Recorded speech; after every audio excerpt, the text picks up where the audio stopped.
estamos vivendo em Porto Alegre uma situação nunca vivida anteriormente, não só em Porto Alegre, como em nenhum outro lugar do mundo ocidental. O que nós estamos vivendo é uma situação de desgoverno. Desde o primeiro dia de janeiro de 2017, Porto Alegre amanheceu sem governo, porque o prefeito eleito pelas ruas, ainda que tenha sido eleito com um número mínimo de votos, deveria ter pelo menos um plano, qualquer plano, um projeto que fosse o projeto neoliberal. O problema é que o prefeito vem governar sem um plano.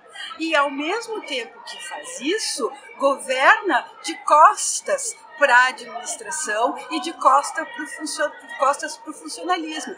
Essa posição coloca o prefeito completamente fora da lei e fora da Constituição, porque é a Constituição da República do Brasil que estrutura um Estado, e o Estado estruturado é um Estado democrático de direito que não prescinde da participação popular e que não prescinde da transparência, das publicidade dos atos de poder. Na medida em que o prefeito toma atitudes que não correspondem com a realidade fiscal ou financeira do município, ele está, inclusive, violando a lei de responsabilidade fiscal e, com isso, está cometendo crime de responsabilidade segundo a lei orgânica do município. Então, isso já seria um primeiro motivo para um movimento geral e da Câmara pedindo o impedimento e o afastamento do prefeito por cometimento de crime de responsabilidade. Mas tem uma segunda questão, e a segunda questão é que é muito mais séria, que é o seguinte: quem é que nega o Estado? Quem nega o Estado se põe fora da política, se põe fora da possibilidade de produzir um consenso.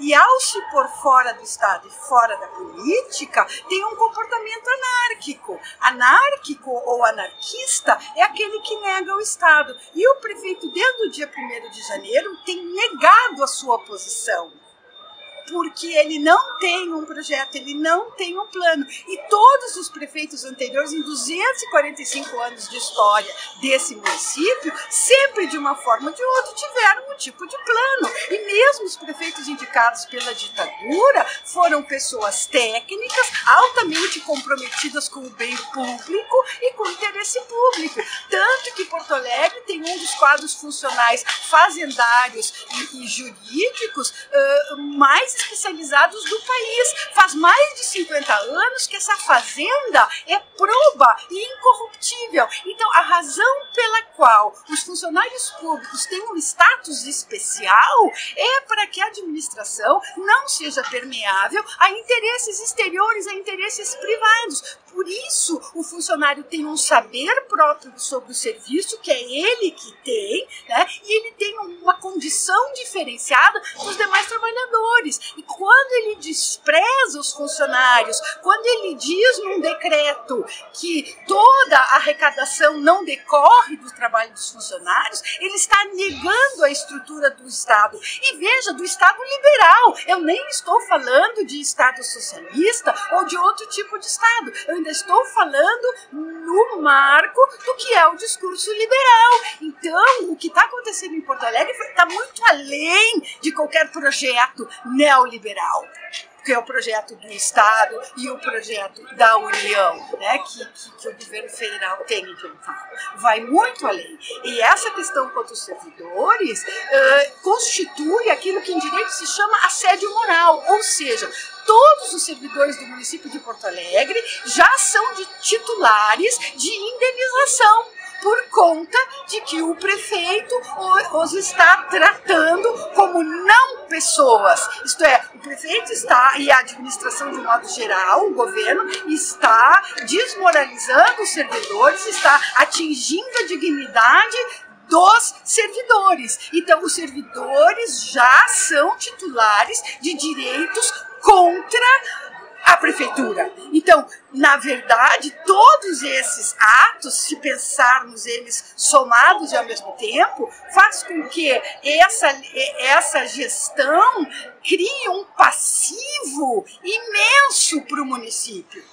E parece que o prefeito ele não se dá conta, mas acho que ele se dá, ele age precisamente nessa linha de desconhecer que a administração é uma continuidade. Então não faz diferença se quem está no governo, o prefeito, é Caio, Tício ou Semprônio. E os servidores estão nesta posição precisamente para assegurar a continuidade dos serviços, né, e para assegurar a legalidade e a lisura da administração. Então, a pergunta que fica é: qual é a razão? O que está por trás, então, desse assalto ao Estado, dessa desconstituição do Estado? O que está aparecendo, do ponto de vista do jurista, o que está aparecendo é uma espécie de erosão interna na Constituição Municipal.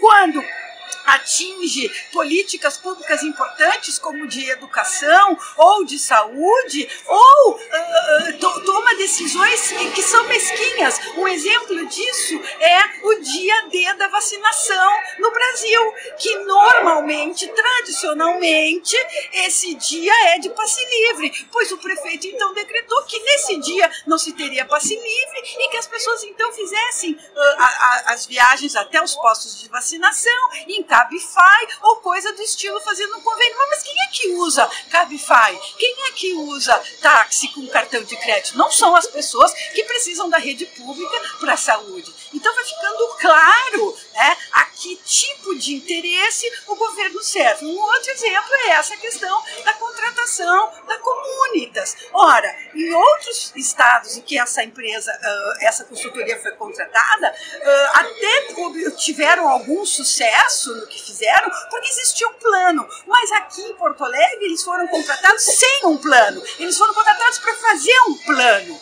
E isso é tão ilegal nos termos da própria lei que uma juíza do Tribunal de Justiça aqui do Rio Grande do Sul, em razão de uma ação proposta pelo SIMPA, não é, suspendeu liminarmente o contrato. Quer dizer, então fica a pergunta: qual é o interesse em erodir a Constituição Municipal? Qual é o interesse em eleger os servidores como seus inimigos? A resposta pode ser encontrada em muitos lugares, mas tem uma que parece evidente, que é essa: permear a administração a outros interesses que não são os interesses públicos pelos quais os servidores têm a capacidade, a técnica e, digamos assim, a legitimidade de responder, na medida que todos nós, servidores, pelo menos a maioria, elege o serviço público como a sua carreira, faz concurso, esse concurso não é fácil para passar, então faz todo um projeto, uma expectativa de vida, e depois vem o gestor e o desmoraliza e diz que o servidor não serve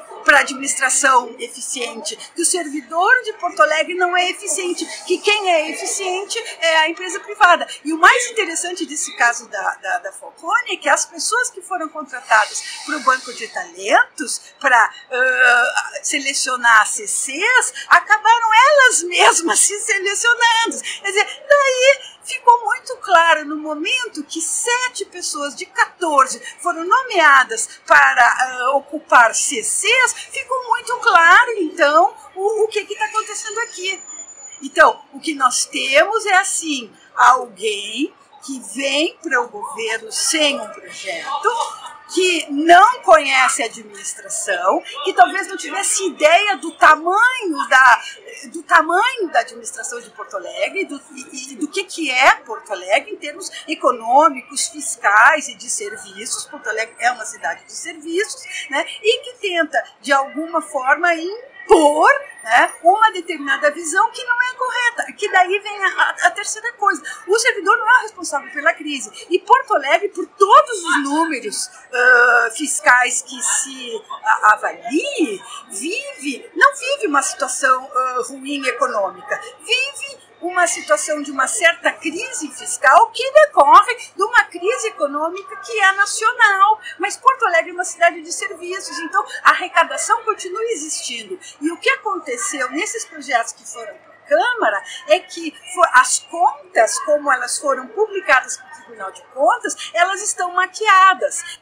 É preciso exigir, então, uma auditoria na folha, nas contas da folha, aos moldes do que os vereadores pediram em relação ao contrato da Falcone, não é? E é preciso que os órgãos técnicos do município ou dos sindicatos, enfim, das associações, trabalhem sobre esses números para poder identificar os pontos de manipulação, porque daí fica caracterizado o crime fiscal, o crime de responsabilidade fiscal. Então me parece que é um longo trabalho aí para fazer, que essa luta não é só uma luta política, né, mas que ela é uma luta jurídica também e que ela é uma luta para assegurar o Estado municipal.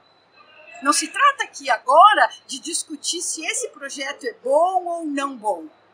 O que se trata aqui é não ter projeto nos marcos da Constituição e erodir o Estado por dentro, né? Porque depois que isso for desconstruído, muito dificilmente vai ser reconstruído, porque o nível técnico e de probidade do funcionalismo de Porto Alegre foi construído ao longo de muitos anos. Eu posso dizer para ti que eu fiz uma pesquisa sobre o município em 1925, a Procuradoria do município em 1925, e posso dizer para ti, com certeza, que desde os anos 20 a cidade já vive um projeto de modernização, racionalização da administração, para torná-la o mais proba possível. E te digo com certeza, faz mais de 40 anos que a sociedade civil e que o empresariado não tem nem coragem de propor qualquer mal feito para um fazendário, por exemplo. Isso não existe. Ou para nós, procuradores. O que seria muito fácil, né? Em outras circunstâncias. Então, isso que está acontecendo é uma espécie de desmantelamento também dos órgãos de controle interno. Né? E a resposta para essas perguntas é só o movimento político, social que vai dar. Então, nesse sentido, as condições e as razões para todos esses movimentos jurídicos e políticos, elas já estão dadas. Agora vai se tratar de articular tudo isso em razões próprias e com documentos. Né? Quem conseguiu fazer isso em alguns estados da federação até obteve juridicamente algumas decisões favoráveis, como essa de não poder aumentar a alíquota sem uma estimativa.